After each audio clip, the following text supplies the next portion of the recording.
Welcome to another episode of The Couple Who Reads. Okay, so ഇന്നത്തെ episode നമ്മൾ നമ്മുടെ പഴയ ചൈൽഡ്ഹുഡ് ഫേവറേറ്റ്സും അതെ ആദ്യമായിട്ട് വായിച്ച ബുക്കും അങ്ങനത്തെ കാര്യങ്ങളൊക്കെയാണ് പറയാൻ വന്നിരിക്കുന്നത്. ഓക്കെ, അതുകൊണ്ടാണ് ഞങ്ങൾ സ്പെഷ്യൽ സെറ്റിങ്ങിലൊക്കെ ഇരിക്കുന്നത്. അപ്പോൾ സ്റ്റാർട്ടിങ് ഫ്രം യു.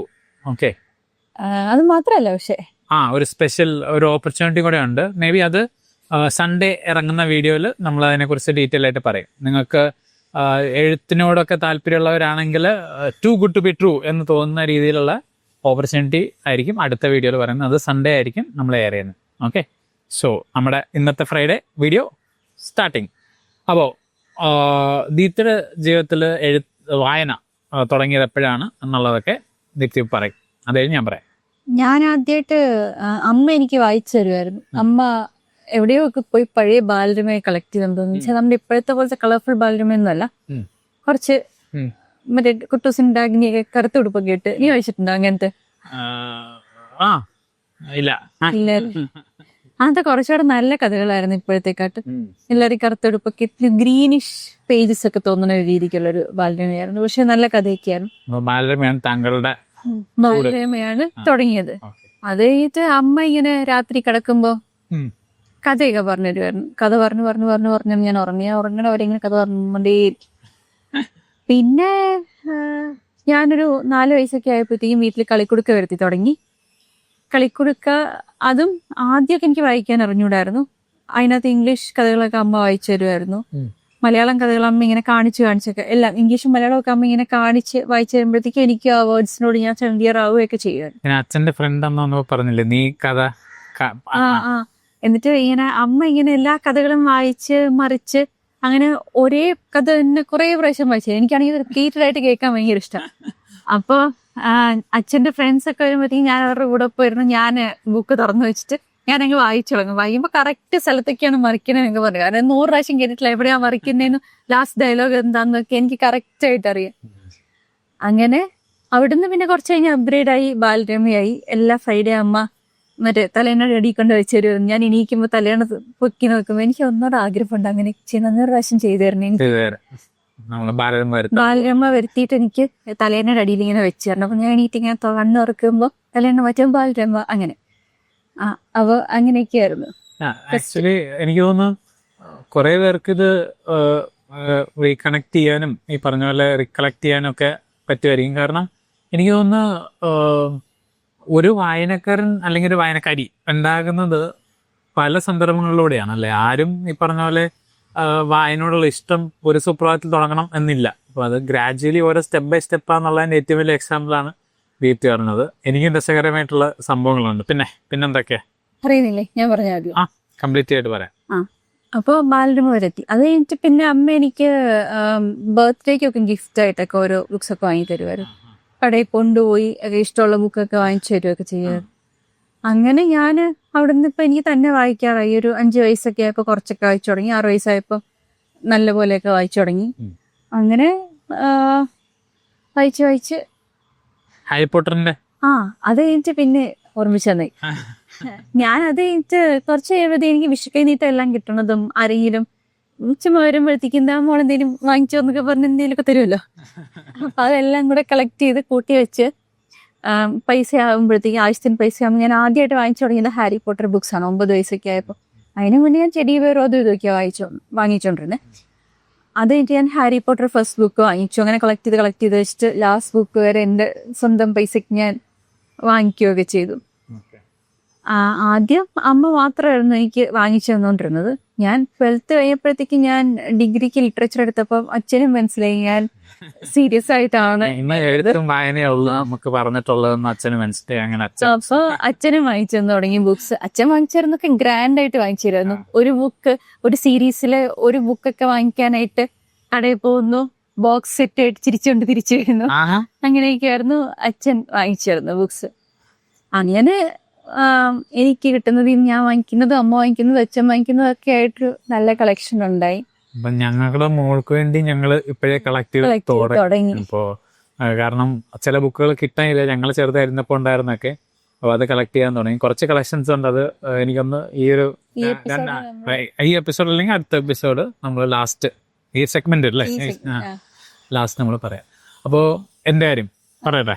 ഓക്കെ, എൻ്റെ കാര്യം കുറച്ചും കൂടെ നീതി ആദ്യമായിട്ട് ചിലപ്പോൾ കേൾക്കുന്നത്. അതായത് കൊച്ചിലെ അമ്മ ഈ ബൈബിൾ കഥകളൊക്കെ ഇങ്ങനെ പറഞ്ഞു കേൾപ്പിക്കുമായിരുന്നു ഉറങ്ങാൻ നേരത്തൊക്കെ. ഇങ്ങനെ ഭയങ്കര ഫാസിനേറ്റിംഗ് സ്റ്റോറീസ് ആയിട്ട് ഞാൻ ഇങ്ങനെ കേട്ടിരിക്കുമായിരുന്നു. പിന്നെ ഒരു പോയിന്റ് കഴിഞ്ഞപ്പോൾ ചേട്ടന് ബാലരമയുടെ എന്തോ എനിക്കൊന്ന് ഈ ക്രോസ് വേർഡ് അങ്ങനെ എന്തൊക്കെയോ ഫില്ല് ചെയ്ത് കൊടുത്തിട്ട് കുറച്ച് പ്രൈസസ് ഒക്കെ കിട്ടി. അപ്പം ഈ പ്രൈസസ് ഒക്കെ കിട്ടിയപ്പോഴും എന്തോ ഒരു ഗിഫ്റ്റ് ഓറിയന്റഡ് ആണ് വായന എന്നുള്ളൊരു ഫീല് കൊച്ചിലെ വന്നിട്ട് ദെൻ ഐ സ്റ്റാർട്ടഡ് റീഡിങ്. ഈ പറഞ്ഞ ഞാനും കളിക്കുടുക്ക, ബാലരമ, പിന്നെ അപ്ഗ്രേഡ് ചെയ്ത് ടിങ്കിൾ എന്നൊക്കെ തന്നെയാണ് പോയിക്കൊണ്ടിരുന്നത്. ബാലരമയൊക്കെ എനിക്ക് ഒന്ന് 8ാം ക്ലാസ് 9ാം ക്ലാസ് വരെയൊക്കെ സ്ഥിരം വീട്ടിൽ വരുത്തുമായിരുന്നു. എനിക്ക് ഏറ്റവും സന്തോഷമുള്ള കാര്യം വെച്ച് കഴിഞ്ഞാൽ ഇപ്പോൾ അമ്മയുടെ കയ്യിൽ ഇപ്പോൾ ഒത്തിരി പൈസ ഉണ്ടെങ്കിലും ഇല്ലെങ്കിലും വായിക്കാനായിട്ട് അമ്മയോട് എന്ത് പറഞ്ഞാലും അമ്മ നോ പറഞ്ഞിട്ടേ ഇല്ല. എൻ്റെ ജീവിതത്തിൽ നോ പറയാത്തൊരു സാധനം ഉണ്ടെങ്കിൽ ബുക്ക് വാങ്ങാനായിരുന്നു. അപ്പോൾ അത് ഇപ്പോൾ ഓർക്കുമ്പോൾ ഒത്തിരി സന്തോഷം തോന്നുന്നു. പിന്നെ എനിക്കൊന്ന് ഞാൻ എറണാകുളത്ത് എൻ്റെ കുട്ടിക്കാലം അമ്മ ബാങ്കിലാണ്ട് അങ്ങോട്ട് കൊണ്ട് ട്രാൻസ്ഫർ ഒക്കെ ആയിരിക്കുമ്പോൾ ഞങ്ങൾ ഒപ്പം പോകും. ഇപ്പോൾ ആകെ നഷ്ടപ്പെടാത്ത വെച്ചത് ബുക്കുകൾ മാത്രമാണ്. ഒരുപാട് ട്രോഫീസ് കിട്ടിയിട്ടുണ്ട്, അതൊന്നുമില്ല കയ്യിൽ. പക്ഷെ ബുക്കുകൾ എപ്പോഴും ഒരു കളക്റ്റീവായിട്ട് എപ്പോഴും വെക്കുമായിരുന്നു. അപ്പോൾ എനിക്കിപ്പോഴും അറിവുണ്ട് കുറേ കോമിക്സ് ഒക്കെ എറണാകുളത്ത് നിന്ന് ആണ് ഞാൻ ആദ്യമായിട്ട് കോമിക്സ് എന്താണ് എന്നുള്ളത് വായിച്ചു തുടങ്ങുന്നതും. പിന്നെ ഒബ്വിയസ്ലി ആ വായന എന്നുള്ളത് ഗെയിമിലോട്ടൊരു ഇൻഫ്ലുവൻസ് ആയി, എന്ന് വെച്ചാൽ ഗെയിമിങ് സ്റ്റോറീസിൽ. അപ്പോൾ പിന്നെ ഈ പറഞ്ഞ പോലെ ഗെയിമുകളുടെ ആണെങ്കിലും കഥകൾ ഭയങ്കര രസം. എന്നെ ഏറ്റവും കൂടുതൽ ത്രസിപ്പിക്കുന്നത് ആ ഗെയിമിലെ സ്റ്റോറിയാണ്. അപ്പം അത് എഗെയിൻ ഞാൻ വായിക്കുന്നതിൻ്റെ ഒരു അപ്ഗ്രേഡ് ആയിട്ട് തോന്നി. പിന്നെ എഗെയിൻ ഒരു എനിക്കൊന്ന് 9th 10th ആയപ്പോൾ 9th 10th തന്നെയാണ് ഒരു ലൈബ്രറി എനിക്കുണ്ടായിരുന്നു.